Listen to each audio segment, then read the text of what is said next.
Hello, dear children. Today we are going to learn the next language function, and it is very, very important. Its name is exchanging niceties, or we may also call it exchanging pleasantries. Exchange એટલે આદાન પ્રદાન કરવું, વ્યક્ત કરવું, વર્ણન કરવું, અને નાઇસટીઝ ઓર પ્લેઝન્ટ્રીઝ એટલે nice behaviour, nice with others. બરાબર. તો આ લેંગ્વેજ ફંક્શનની અંદર થોડા ઇમ્પોર્ટન્ટ પોઈન્ટ્સ છે જે આપણા રૂટીનમાં એટલે કે રોજિંદા જીવનમાં આપણે એનો ઉપયોગ કરીએ જ છીએ. તો એવા અહીંયા પોઈન્ટ્સ છે. ઇન્ટ્રોડ્યુસિંગ, ગ્રીટિંગ્સથી સ્ટાર્ટ થાય છે, તે 14 નંબર પર ઇમોશન પર કમ્પ્લીટ થાય છે. ઇન્ટ્રોડ્યુસિંગની અંદર શું શું આવે છે? ગ્રીટિંગ્સ એટલે કે શુભેચ્છા આપવી, ઇન્ટ્રોડક્શન એટલે કે ઓળખાણ આપવી, ઓપિનિયન મંતવ્યો આપવા, પરમિશન લેવી, રિક્વેસ્ટ કરવી, કંઈક માંગવું, ત્યાર પછી એક્સેપ્ટન્સ કંઈક વસ્તુનો સ્વીકાર કરવો, ફિલિંગ્સ, ત્યારબાદ ચેન્જ ધ ટોપિક આપણે જ્યારે ચેન્જ કરવો હોય વાત કરતાં કરતાં ત્યારે કયા કયા પોઈન્ટ્સ આવે?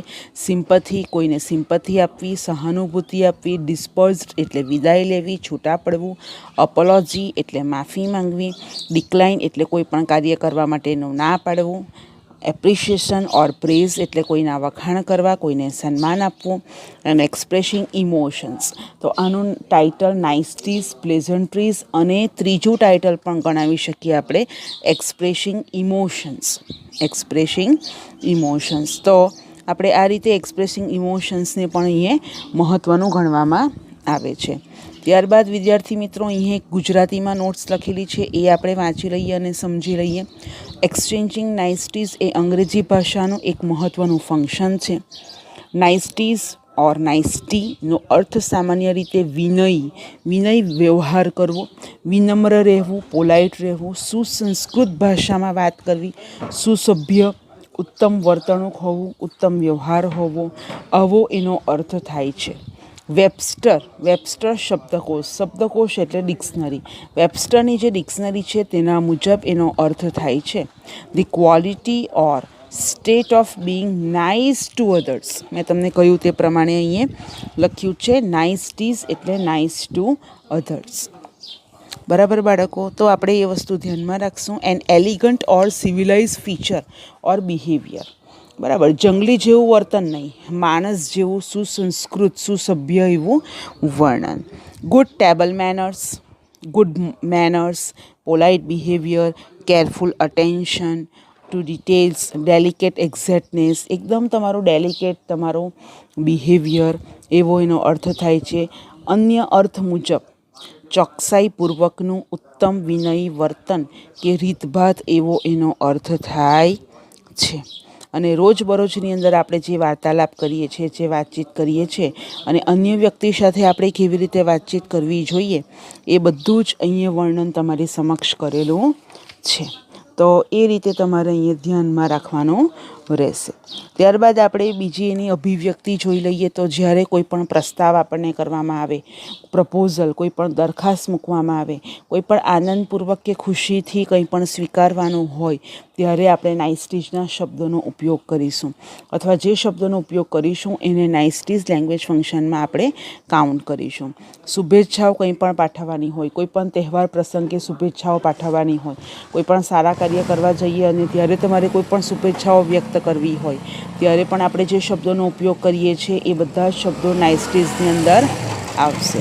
કોઈ કથન કરવું હોય, વાત કે ઉચ્ચારણનું પુનરાવર્તન કરવાનું હોય, તમારા આપણા લીધે કે આપણા વર્તનને લીધે કોઈને કંઈ તકલીફ પડી હોય, મુશ્કેલી પડી હોય, એની કંઈ માફી માંગવી હોય, કોઈની વ્યથા, દુઃખ, દર્દની અનુભૂતિ થતી હોય, સહાનુભૂતિ એને આપવાની હોય, સાંભળનાર માટે જે તે સમાચાર સુખદ નહીં હોય તેવી જ્યારે અનુભૂતિ થાય, અથવા તો કોઈનું અભિવાદન, આવકાર કરવાનો હોય, વેલકમ કરવાનું હોય, એને પ્રથમવાર જ્યારે એને મળવાનું થાય ત્યારે જે સત્કારની ભાવના તમારામાં હોય, કોઈને મદદરૂપ થવામાં આનંદ આવતો હોય, કોઈ ઉદ્ઘોષણા, જાહેરાત ધ્યાનપૂર્વક સાંભળવાની જ્યારે સૂચના આપવામાં આવે, કોઈ પણ સજેશન્સ આપવામાં આવે, એડવાઇસ કોઈ આપવામાં આવે, વાતચીત દરમિયાન વાર્તા પ્રવાહ વાતચીતનો વિષય બદલવા માટે કે નવી વાતચીત તરફનો મુદ્દો વાળવા માટેની કોઈ પણ વાત કરવામાં આવે તો એ બધા શબ્દોને નાઇસ્ટીઝમાં આપણે ગણીશું.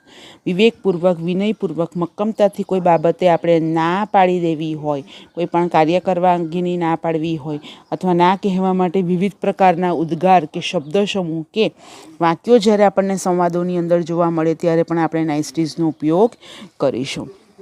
તો આના માટે આપણે હજી બીજી ગુજરાતીમાં આપણે માહિતી મેળવી લઈએ તો આપણા રોજબરોજના વાર્તાલાપની અંદર, રોજબરોજના વ્યવહારની અંદર, અન્ય વ્યક્તિઓ સાથેની વાતચીતની અંદર પણ આપણે જ્યારે અહીંયા આપેલા છે તે પ્રમાણે એક્સપ્રેશન્સ તમને અહીંયા જે 1 થી 14 નંબરની અંદર હું જે માહિતી આપીશ એ બધાની અંદર અને આ ટેબલમાં જે શબ્દો આપેલા છે nice to meet you, excuse me, by the way, I am અફ્રેડથી માંડીને નો આઈ એમ ગુડ સુધીના બધા શબ્દોનો જે પ્રયોગ કરેલો છે આવા અને બીજા અનેક આવા શબ્દોનો આપણે પ્રયોગ કરી શકીએ છીએ. કોઈનો આભાર માનવો હોય ત્યારે thank you, thanks a lot, thank you very much જેવા જે એક્સપ્રેશનનો આપણે ઉપયોગ કરીએ છીએ એ બધા એક્સપ્રેશનને આપણે નાઇસ્ટીઝમાં ગણાવી શકીએ. ક્યારેક આપણે કોઈકને શુભેચ્છા પાઠવવાની હોય, have a nice time, have a nice day, have a nice year, have a nice journey, have a nice time, બરાબર. તો એવા બધા એક્સપ્રેશન્સ મતલબમાં અન્ય સાથેનો સારો વ્યવહાર અને સારા વ્યવહાર કરવા માટેની તમે જેટલી શુભેચ્છાઓ આપો એટલી બધી, જેટલા બધા જ વાક્યો, એટલા બધા ફ્રેશિસ એ નાઇસ્ટીઝમાં આવશે. જ્યારે આપણે કોઈ નવી વ્યક્તિને પ્રથમવાર મળીએ અને એનો પરિચય આપણને મળે અને તરત જ આપણે એને કહીએ nice to see you, nice to meet you, nice to glad to see you, happy to see you, nice meeting you, એવા એક્સપ્રેશનનો આપણે ઉપયોગ કરીએ છીએ.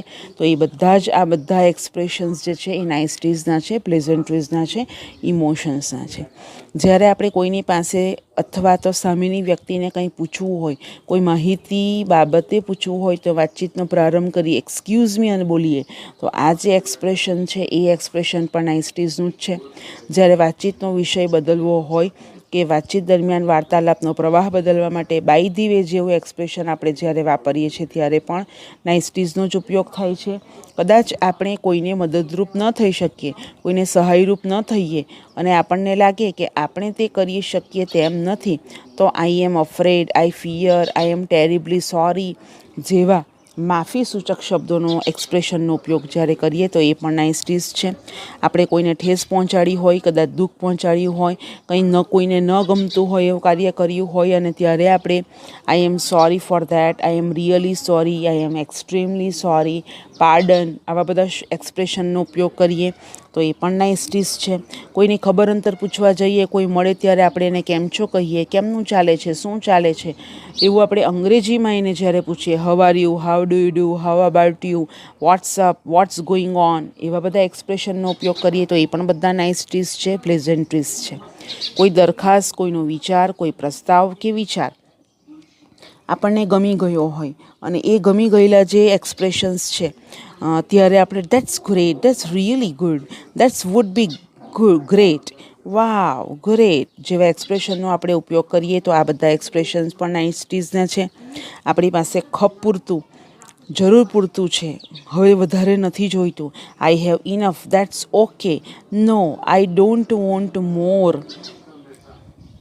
મોર, I am good, I have got enough જેવા એક્સપ્રેશનનો ઉપયોગ કરીએ તો આ બધા પણ એક્સપ્રેશન આપણે કોમ્યુનિકેશનમાં રોજબરોજમાં વાપરીએ જ છીએ તો એ બધા પણ નાઇસ્ટીઝ છે. તો એના એક્ઝામ્પલ્સ પણ આપણે જોઈ લઈશું.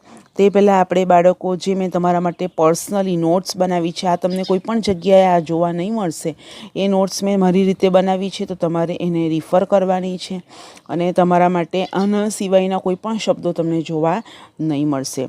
તો અહીંયા ટાઈપ મેં બનાવેલા છે, જાતે બનાવેલા છે અને એ છે ઇન્ટ્રોડ્યુસિંગ, કોઈની ઓળખાણ આપવા માટે, કોઈને વેલકમ કરવા માટે, ગ્રીટિંગ્સ, કોઈને શુભેચ્છા આપવા માટે, ઓપિનિયન એટલે કે કોઈનો મંતવ્ય લેવા આપવા માટે, પરમિશન અથવા રિક્વેસ્ટ, આ બંનેને મેં સાથે લીધું છે કારણ કે બંનેમાં સ્લાઇટ ડિફરન્સ છે, મોટે ભાગે બોથ આર સિમિલર.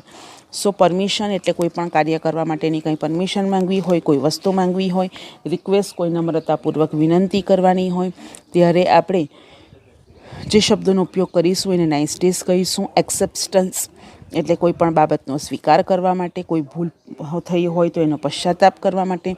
ફિલિંગ્સ એટલે કોઈના માટેની લાગણી તમે એક્સપ્રેસ કરો, દર્શાવો, એના માટે. ચેન્જ ધ ટોપિક, જ્યારે આપણે અચાનક જ વાતચીત કરતા હોઈએ અને એ વાતચીત કરતાં આપણે કોઈક બીજું કામ કરવું હોય અને ટોપિક ચેન્જ કરવો હોય, ત્યારે ચેન્જ ધ ટોપિક માટે કયા શબ્દો યુઝ કરી શકીએ એ અહીંયા તમને લખેલા છે. સિમ્પથી એટલે કોઈને સહાનુભૂતિ આપવા માટે, કોઈનું દર્દ દુઃખ વહેંચવા માટેની જે તમારું વર્તન હોય છે તે.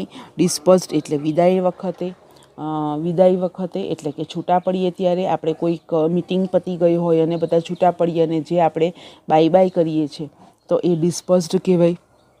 તો એના શબ્દો પણ અહીંયા લખીએ છીએ. ત્યારબાદ 11 નંબર પર છે એપોલોજાઇઝ, કોઈની માફી માંગવા માટે, દિલગીરી વ્યક્ત કરવા માટેના જે શબ્દો ઉપયોગ કરીએ તેને નાઇસ્ટીઝ કહીશું, પ્લેઝન્ટ્રીઝ કહીશું. ડિક્લાઇન એટલે પોલાઇટલી કોઈ પણ કાર્ય કરવા માટેની આપણે જ્યારે ના પાડી દઈએ છીએ, આપણે ખૂબ જ બિઝી હોઈએ અથવા આપણે ઘણા બધા કામોમાં રચ્યા પચ્યા હોઈએ અને આપણાથી બીજા કોઈનું કામ ન થઈ શકે એમ હોય અને આપણે ત્યારે ના પાડી દઈએ છીએ, તો એ પણ અહીંયા એક્સપ્રેશન્સ એ નાઇસ્ટીઝનું ગણાશે. એપ્રિશિએશન અથવા પ્રેઝ, કોઈને પણ કોઈ પણ શૈક્ષણિકને લગતી સિદ્ધિઓ મળી હોય, કોઈ ગૌરવવંતો કોઈએ કાર્ય કર્યું હોય, કોઈ માન ઉપજાવે એવું કોઈ કાર્ય કર્યું હોય, કોઈ સિદ્ધિ મેળવી હોય, કોઈના વખાણ આપણે કરવા હોય, ત્યારે એપ્રિશિએશન અને પ્રેઝના જે શબ્દો, આપણે જેટલા શબ્દો યુઝ કરીએ છીએ એ બધા શબ્દો એ નાઇસ્ટીઝમાં આવી શકે છે. અને લાસ્ટ નંબર પર છે ઇમોશન્સ.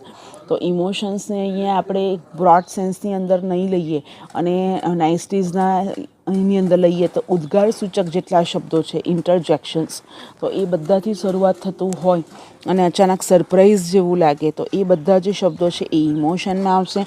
આપણે આ 14 પોઈન્ટને આપણે લર્ન કરવા માંડીએ. તો જોઈએ ફર્સ્ટ નંબર પર ઇન્ટ્રોડ્યુસિંગ. જ્યારે આપણે કોઈ પણ વ્યક્તિને મળીએ ત્યારે શું કહીએ છીએ? હાય અથવા hello, how are you, nice to see you, welcome, please welcome, nice to meet you, oh you, please come, it's pleasant surprise, nice meeting, please come. તો આ બધા જુદા જુદા શબ્દો છે, તમારે ભેગા નથી લખવાના, એને અલ્પવિરામ કરીને આ બધા શબ્દોને છૂટા લખવાના છે. બરાબર છે? અહીંયા સિમ્બોલ આપ્યો છે તે પ્રમાણે શબ્દો છૂટા પડી જશે. તો આવા શબ્દો અને તમે આવા રૂટીનમાં આવતા બીજા પણ કોઈક શબ્દો હોય જે તમને વેલકમ કરવા માટે કે પ્રથમવાર મુલાકાત વખતે તમે એને યુઝ કરો તો એને ઓળખાણ આપી એવું કહેવાય. એટલે ઇન્ટ્રોડ્યુસિંગની અંદર ગુજરાતીમાં તમે ડેશ કરીને લખવાનું છે તમારે ઓળખાણ આપવા માટે. ત્યાર પછી તમારે સેકન્ડ પર જોઈએ અહીંયા. તો સેકન્ડ પર જોઈએ ગ્રીટિંગ્સ. તો ગ્રીટિંગ્સની અંદર શુભેચ્છા આપવી. શુભેચ્છા એ ખૂબ જ મોટો પોઈન્ટ છે. કોઈ પણ સારું કાર્ય કરવા જઈએ અને શુભેચ્છા મળે તો એ પણ આની અંદર આવશે. કોઈ તહેવારો, કોઈ પણ આખા વર્ષના બધા જ તહેવારો, for example 5th September teachers day છે તો હેપી ટીચર્સ ડે, તો આવું તમે કરો. Happy fathers day, happy mothers day, happy sisters day, happy Diwali, happy Uttarayan day. આવા કોઈ પણ તહેવારો, કોઈ પણ જર્ની વખતે, એક્ઝામ વખતે કોઈ પણ શુભેચ્છાઓ તમે આપો તો એ બધી શુભેચ્છાઓના બધા શબ્દો એ નાઇસ્ટીઝમાં આપણે એને ગણાવીશું. અહીંયા માત્ર એક્ઝામ્પલ આપ્યા છે. Good morning, good noon, good afternoon, good night, have a nice day, enjoy your day, have an enjoyable journey, happy journey, wish you all the best of luck. બાળકો, લેંગ્વેજ ફંક્શનની અંદર કઈ રીતે પૂછાય તો અધૂરા વાક્યો આપ્યા હોય. હાય ડેશ, બરાબર. તો હાય પછી મોટે ભાગે શું આવે? How are you. તો આવા શબ્દોમાં તમારે નાઇસ્ટીઝ બ્રેકેટમાં આપેલું હોય, તમારે એની અંદર કમ્પ્લીટ કરવાનું છે. ગુડ મોર્નિંગ, તો સામેવાળો શું બોલતો હોય? વેરી ગુડ મોર્નિંગ, બરાબર. તો આવી રીતે તમારે જોવાનું છે. બીજી શુભેચ્છાઓ કઈ અપાય? પરીક્ષા વખતે જે શુભેચ્છાઓ અપાય તે all the best, good luck. ત્યાર પછી તમારે કોઈને પણ થેન્ક્સ કહેવું હોય, thanks, thank you very much, thank you so much, same to you, get well soon. કોઈ માંદા થઈ ગયા હોય અને તમે એને શુભેચ્છા આપવા જાઓ તો શું કહેવું તમે એને? તમે જલ્દી સારા થઈ જાઓ. તો અંગ્રેજીમાં એને શું કહેવાય? ગેટ વેલ સૂન. સૂન એટલે તરત જ, વેલ એટલે સારા થવું, થઈ જવું, ગેટ એટલે થઈ જવું. Congrats, congratulations. કોઈની બર્થડે હોય ત્યારે happy birthday, many happy returns of the day. અત્યારે તમે સ્ટે હોમ, સ્ટે સેફ, આવી બધી તમે શુભેચ્છાઓ આપો છો. અહીંયા તમારી બીજી માહિતી તમારે નોટ કરી દેવાની છે. કોઈ પણ તહેવાર પ્રસંગેની કોઈ પણ શુભેચ્છાઓ આપવા માટે, અને અહીંયા તમારી માટે અહીંયા લખેલું નથી પણ તમે અહીંયા લખી શકો છો. Happy Uttarayan day, happy teachers day, happy fathers day, happy mothers day, happy Christmas day, બરાબર. Happy monsoon, happy winters day, happy summer, happy Halloween day. તો આવા બધા જે કોઈ પણ તહેવારો આવે અને તમે જે શુભેચ્છાઓ આપે એ બધા શુભેચ્છક શબ્દો તમારે આની અંદર કાઉન્ટ કરવાના છે.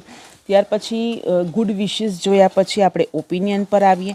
એટલે કે કોઈ પણ મંતવ્યો આપવા માટે નીચે મુજબના શબ્દો તમે વાપરી શકો છો. ડેટ્સ ટુ સે કે આવું કહેવામાં આવે છે કે ... પછી અધૂરું વાક્ય તમારે પૂરું કરવાનું હોય. What I mean to say, in my opinion, આ બધા અલગ અલગ પોઈન્ટ છે.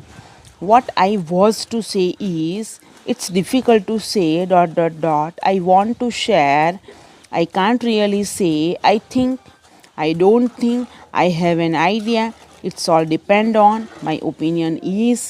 તો તમારે આ રીતે ઓપિનિયન અહીંયા જોવાનું છે કે તમારું ઓપિનિયન શું છે અને એ ઓપિનિયન તમારે બીજા કોઈને પણ જણાવવું છે તો આટલા શબ્દોથી એની શરૂઆત થઈ શકે. અને એ શરૂઆત જો સારી થાય તો અંત પણ સારો જ આવે. તો વાક્ય આખું કમ્પ્લીટ તમે આ રીતે કરી શકો. અને આ શબ્દોથી શરૂ થતા જેટલા વાક્યો છે એ પણ બધા નાઇસ્ટીઝની અંદર આવશે. ત્યાર પછી આપણે 4th નંબર પર જોઈ લઈએ તો પરમિશન અને રિક્વેસ્ટ. તો પરમિશન કોઈની પાસે કોઈ પણ કાર્ય કરવાની માંગવાની હોય, કોઈ વસ્તુ માંગવાની હોય, નમ્ર વિનંતી કરવાની હોય ત્યારે કયા શબ્દોથી શરૂઆત કરી શકીએ? તો will you ... will you please give me your bottle, આ રીતે. would you like to some tea, could you ... would you mind, may I help you, may I have your attention please. તો આવા બધા શબ્દોથી તમે શરૂઆત કરો તો એને પરમિશન કહેવાય. I wonder if you could, if you don't mind, please come with me. તો આવી રીતે તમે કંઈ પણ ઉદ્ગાર કરી શકો. પ્લીઝ અહીંયા હાઇલાઇટ કરેલું છે, પ્લીઝ. પ્લીઝથી કોઈ પણ તમે કરવામાં આવે, please give me a glass of water.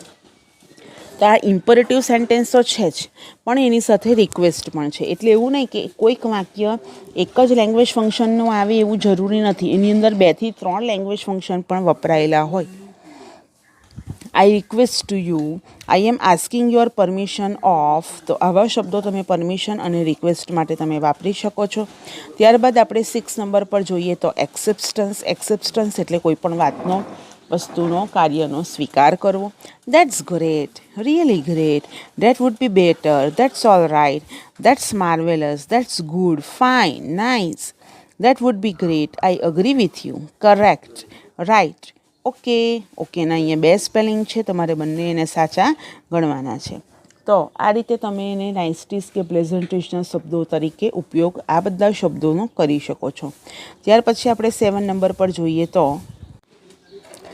7 number પર જોઈએ તો આપણે ફિલિંગ્સ. કોઈના માટે કંઈ પણ લાગણી દર્શાવવા માટે આપણે જે શબ્દોનો ઉપયોગ કરીએ છીએ તો એ બધા શબ્દોને આપણે નાઇસ્ટીઝમાં ગણીશું. અહીં હું તમને માત્ર એક્ઝામ્પલ આપું છું. એના સિવાયના પણ તમને કોઈ શબ્દ લાગે તો એ પણ નાઇસ્ટીઝ તમે ગણાવી શકો છો.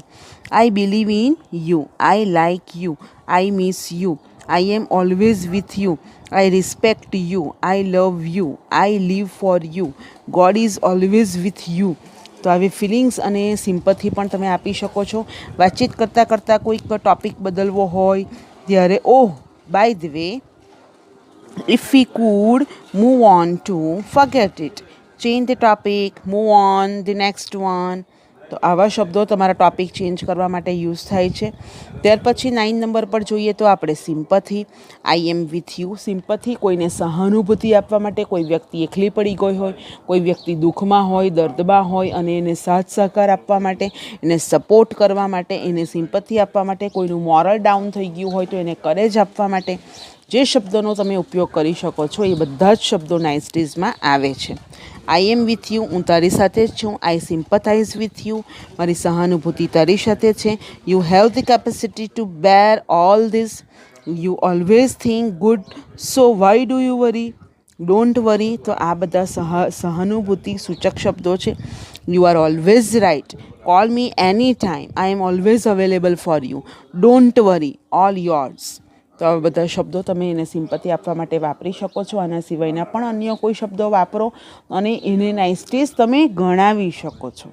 એવું નહીં કે ટીચર અહીંયા ટાઈપ કરીને આપ્યા છે એટલા જ, પણ મોટે ભાગના મેં આવરી લીધા છે. આના સિવાયના પણ કોઈક શબ્દ ડિક્શનરીની અંદર બહુ બધા સિમ્પથી તો કે એના 10,000થી ઉપર રેફરન્સ વર્ડ્સ હોય, બરાબર. તો એની અંદર અહીંયા થોડા મેં લખ્યા છે, તમારા સિલેબસની અંદર આવે એટલા માટે. અને આ 4 થી 5 માર્ક માટે નાઇસ્ટીઝ તમને પૂછાશે.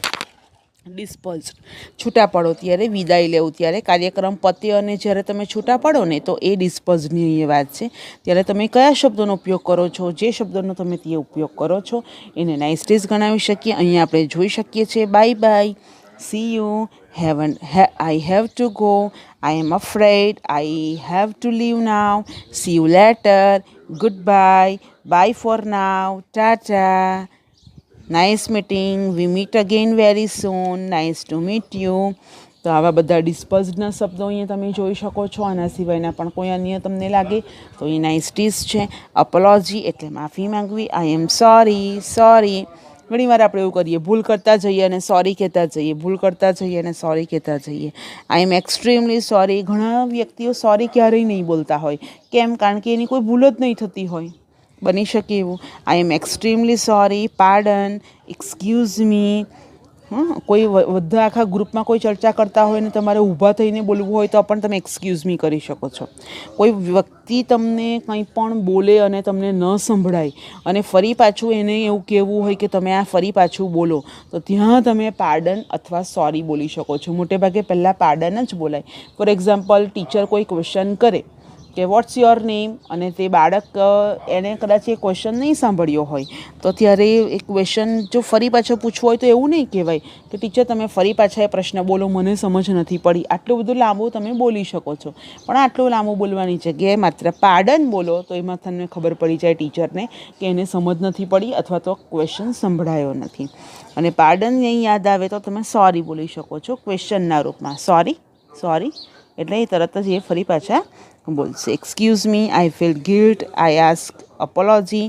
તો આવા અપોલોજીના શબ્દો પણ અહીંયા આવી શકે છે. અને ત્યારબાદ ડિક્લાઇન, કોઈ કામની ના પાડવા માટે પણ તમે આ નીચેના શબ્દોનો ઉપયોગ કરી શકો છો. No, I can't do this now, I am sorry, I am so busy, I feel bad to say but I am busy. મને કહેવાનું ખરાબ લાગે છે પણ હું અત્યારે બિઝી છું. કામની જ્યારે તમને કોઈ કહેવામાં આવે કે જા દીકરા આટલું આ કામ કરી આવ તો તમે ઘણીવાર એ કામ કરતા જ હોવ છો પણ ત્યારે તમારું શેડ્યુલ બહુ જ બિઝી હોય ત્યારે તમે એ કાર્ય કેવી રીતે કરો? બરાબર. તો એટલા માટે તમે અહીંયા ડિક્લાઇન કરવી જોઈએ.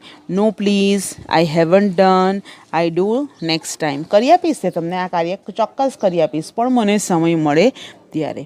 તો આવા ડિક્લાઇન સૂચક શબ્દો પણ તમે જોઈ શકો છો. હવે નાવ 13 નંબર પર અપ્રિશિએશન અને પ્રેઝ. શૈક્ષણિક કોઈ પણ સિદ્ધિ મળી હોય, અપ્રિશિએશન, પ્રેઝ, તમારા કોઈ પણ કાર્ય કરવા માટેના તમને વખાણ કરવામાં આવે તો અહીંયા મેં માત્ર થોડા જ શબ્દો લીધા છે. જેટલા એડજેક્ટિવ્સ જેટલા વ્યક્તિઓ માટે વાપરી શકો છો એ બધા જ વિશેષણોનો ઉપયોગ તમે કરી શકો છો. Very nice, so beautiful, really good, amazing, great, precious, expensive, hardworking, smooth, sincere, speedy, big, large, very tasty, delicious, regular. તો આવા અનેક શબ્દોનો જે એડજેક્ટિવનો તમે ઉપયોગ કરો છો અને બીજાના વખાણ કરવા માટે તમે જ્યારે એનો ઉપયોગ કરો છો, કોઈને સન્માન આપવા માટે જ્યારે આવા શબ્દોનો ઉપયોગ કરો છો ત્યારે આવા બધા શબ્દો નાઇસટીઝના જ ગણાશે, પ્લેઝન્ટ્રીઝના જ ગણાશે. અને એનું ત્રીજું ટાઇટલ છે તે પ્રમાણે એક્સપ્રેસિંગ ઇમોશન્સ. એક્સપ્રેસિંગ ઇમોશન્સમાં નાના નાના ઇન્ટરજેક્શન્સ આવે, આશ્ચર્યસૂચક શબ્દો આવે અને ત્યારબાદ ઉદ્ગાર ચિહ્ન તમને જોવા મળે છે. Oh, ah, shit, wow, alas, oh my god અથવા OMG, hip hip hurrah. All interjections, all exclaiming words, all touching and emotional words.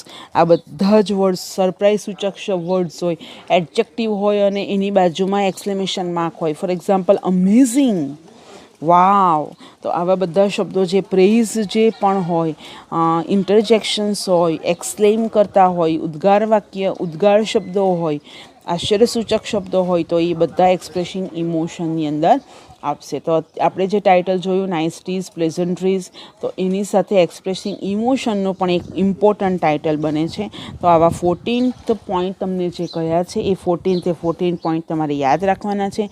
એમાંથી કોઈ પણ શબ્દો તમને ઉપયોગમાં આવી શકે છે. બરાબર છે બાળકો? ત્યાર પછી આપણે અહીંયા એક્ઝામ્પલ્સ જોઈએ તો એક્ઝામ્પલ્સ અહીંયા લખેલું છે complete the conversation choosing the right expression from the brackets. તો બ્રેકેટમાંથી ઉપયોગ કરીને તમારે કન્વર્ઝેશન કમ્પ્લીટ કરવાનું છે. A says, "Hi, I am Firoz. Nice to meet you, Firoz." તો અહીંયા એક્સક્યુઝ મી અને નાઇસ ટુ મીટ યુ માંથી આપણે નાઇસ ટુ મીટ યુ લીધું છે. એક્સક્યુઝ મી થોડું આવે, બરાબર. શરૂઆતમાં તમે કોઈ વ્યક્તિને મળો તો hi, how are you, I am fine, you tell me, હું તો સારો છું, તું મને કે. Yes. A says, I am fine too. By the way, હવે અહીંયા ટોપિક ચેન્જ કર્યો, વાત કરવાનો ટોપિક ચેન્જ કરે છે, એટલે એક્સક્યુઝ મીની જગ્યાએ બાય ધી વે આવશે.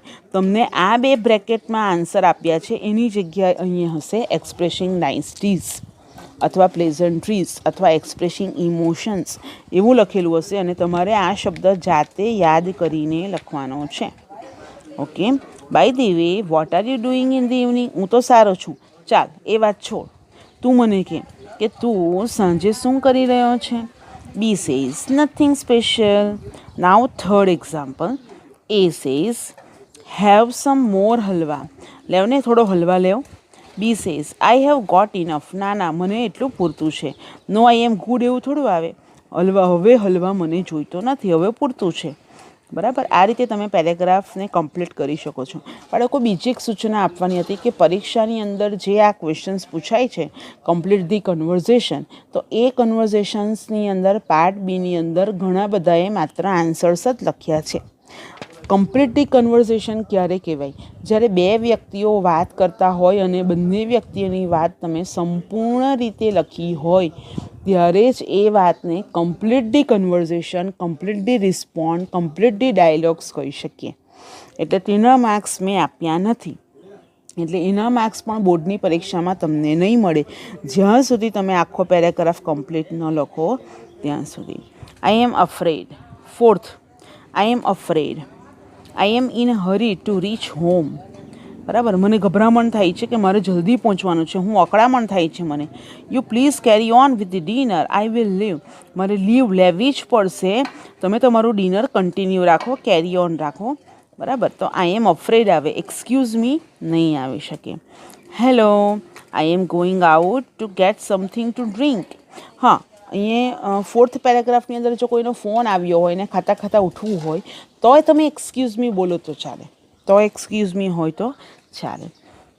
Fifth, A says, hello, I am going out to get something to drink. What would you like to have, something hot or cold? B says, that's so nice of you, thank you so much, either please. તો thank you so much હતો તો એનો meaning શું હતો? બેમાંથી એક નહીં. અને શું કામ આપણે છોડી દઈએ? આપણને કોઈ હોટ ઓર કોલ્ડ પીવાનું માટે ઓફર કરે તો આપણે તો કહેવું જોઈએ યસ, તો આપણે કહી દેવું જોઈએ, અથવા તો આઈધર પ્લીઝ, જે બેમાંથી એક કોઈ પણ. 6, Mohit says, Aditya, I am going out to get some snack, do you want anything? Aditya says dash, I am not hungry, means હું હંગરી નથી એટલે મને જોઈતું નથી, આઈ ડોન્ટ વોન્ટ યુ. તો આઈ એમ અફ્રેડ નહીં લખાશે, ત્યાં શું આવશે? Thank you. તમે થેન્ક યુ કહી દેવું એટલે ઇટ મીન્સ કે તમને જોઈતું નથી, પણ તમે પૂછ્યું તે બદલ તમારો આભાર. Mohit says, in that case can I get you something to drink? Aditya says, that would be great. Yes, મને ભૂખ નથી પણ લિક્વિડ ચાલશે, ડ્રિંક ચાલશે, બરાબર. તો ધેટ વુડ બી ગ્રેટ. હા, એ સરસ રહેશે, એ સારું રહેશે. તો આ રીતે તમે અહીંયા જે ડેશ કરી છે તો એ પરીક્ષામાં તમારે આવા શબ્દો વિચારીને લખવાના છે. આવા શબ્દો તમે ક્યાંથી લખી શકશો? તમને જે લિસ્ટ મેં આપેલું છે એમાંથી લખી શકશો, અને આવી રીતે જે તમને પીડીએફ હું સાથે અટેચ કરીને આપું છું તો એની સાથે પણ તમે આવા શબ્દોની પ્રેક્ટિસ કરીને તમે જોઈ શકો છો કે ક્યાં કયો શબ્દોનો ઉપયોગ થાય છે. 7th number, your first name. B says Meera. A says age. B says 21. A says pardon. Pardon. બરાબર, એટલે 21 જે વર્ષની એની ઉંમર છે તે એને સંભળાયું જ નહીં, એટલા માટે એમ કીધું પાર્ડન, અને બ્રેકેટમાં લખેલું છે પાર્ડન અથવા સોરી. અને મેં તમને કહ્યું કે પહેલાં પાર્ડનની પ્રાયોરિટી આપવાની, પછી સોરી પણ આવી તો શકે. જ્યારે કોઈ પણ વ્યક્તિ તમને કંઈ પણ કહે અને તમને સંભળાતું નથી ત્યારે પાર્ડન જ યુઝ કરવાનું છે. પણ જો ઓપ્શન્સમાં બ્રેકેટમાં પાર્ડન ન હોય અને જો સોરી આપ્યું છે તો સોરી પણ આવી શકે. તો બીએ ફરી પાછું રિપીટ કર્યું, જુઓ 21 જોયું, એટલે પાર્ડન એટલે ફરીથી કેવું એના માટે પણ તમે યુઝ થાય છે કે હું દિલગીર છું, મને નહીં સંભળાયું, તમે રિપીટ કરો. 8 number, dash, I was not able to help. I should have taken your call more seriously. તો આઈ એમ અફ્રેડ નહીં આવશે, આઈ રિગ્રેટ આવશે. બરાબર, કે મારાથી મદદ નહીં થઈ, ફોન નહીં ઉંચકાયો. તો રિગ્રેટ એટલે પશ્ચાતાપ થવો. તો એવી માહિતી તમને જોવા મળે છે. ત્યાર પછી પણ તમે આની અંદર કન્વર્ઝેશન્સ જોયું અને ત્યાર પછી એ બી તમને જ્યારે આપવામાં આવેલું છે એક્ઝામ્પલ્સના રૂપે તે જોયું. ત્યાર પછી અહીંયા પણ તમને બાકીના ઓપ્શન્સ આપ્યા છે સી અને ડી. એ કન્વર્ઝેશન્સને તમારે વાંચવાના છે, એને સમજવાના છે. અને બીજી પણ આપણે મોર પ્રેક્ટિસ કરશું. એક વર્કશીટ તમને હું આપીશ જેમાં લેંગ્વેજ ફંક્શન્સ તમારે કમ્પ્લીટ કરવાના છે. તો અહીંયા તમે જોયું તે પ્રમાણે આટલા જે પોઈન્ટ્સ છે એને તમારે લખી લેવ તો વધારે સારું. ઓરલ કરશો તો પણ વાંધો નથી, પણ આ જે બધા પોઈન્ટ્સ તમને કરાવ્યા એ પોઈન્ટ્સ તમારે બરાબર સમજવાના છે અને લખી લેવાના રહેશે. બરાબર, અત્યારે સમય નહીં મળે તો પછી લખી લેશો તો ચાલશે. બરાબર, પ્રિન્ટ કરાવો તો ખોટો ખર્ચો થાય, એના કરતાં બાળકો તમે એટલી મિનિટ તો તમને મળી જ શકે કે તમે સારી રીતે આ બધું લખી શકો એટલે સમજવાની શક્તિ પણ તમારી ખીલશે, રીડિંગ પણ થશે. ઉતારા કરવાના નથી, સમજીને જ લખવાનું છે. બરાબર, તમને પણ 24 કલાક મળે છે, નરેન્દ્ર મોદી શ્રીને પણ 24 કલાક મળે છે, કોઈ પણ ટીચરને પણ 24 કલાક મળે છે, સામાન્ય ખેતરમાં કામ કરતા વ્યક્તિને પણ 24 કલાક મળે છે. બરાબર, તો એ 24 કલાકનો ઉપયોગ કેવી રીતે કરવો ને એ તમારા પર ડિપેન્ડ છે. બરાબર, 2 કલાક 3 કલાકની બપોરે ઘસઘસાટ ઊંઘ લેવા કરતાં તમે આ વસ્તુઓને ધ્યાનપૂર્વક લખી લેશો, તમારો સમય બચશે, તમારા પૈસા પણ બચશે. બરાબર, એટલે એ વસ્તુ તમારે ધ્યાનમાં રાખવાની છે અને એને જેમ બને તેમ રિવિઝન કરવાનું છે. ખ્યાલ આવ્યો બાળકો? ત્યાર પછી હવે આપણે આના પછીના લેક્ચરની અંદર આપણે બીજા ટૉપિક પર જોઈશું. બાળકો, 10th સ્ટાન્ડર્ડની અંદર જેટલા લેંગ્વેજ ફંક્શન્સ છે એટલા જ હું તમને અત્યારે પ્રોવાઈડ કર્યા કરીશ, એટલે તમારે એની અંદર એડ કરવાના છે. લાસ્ટ લેક્ચરની અંદર તમને કોન્ટ્રાસ્ટ પણ મેં આપ્યું હતું. ત્યાર પછી હજુ પર્પઝ આવશે, રિઝલ્ટ આવશે, કન્ડિશન આવશે, ડિસ્ક્રાઇબિંગ પ્રોસેસ આવશે. પ્રોસેસની અંદર પણ મૂળ ક્રિયાપદથી વાક્યો શરૂ થાય છે, તો એ બધા લેંગ્વેજ ફંક્શન પણ હજી આવશે. એટલે એનો અર્થ એ છે કે 9th અને 10thના જેટલા તમે લેંગ્વેજ ફંક્શન ભણ્યા એટલાનું બધાનું તમે વીકલી રિવિઝન કરો એ આવકાર્ય છે, એક્સેપ્ટેબલ છે. I hope you revise all these language functions which are very much important for the boards exams. Okay students, have a nice day. Bye bye.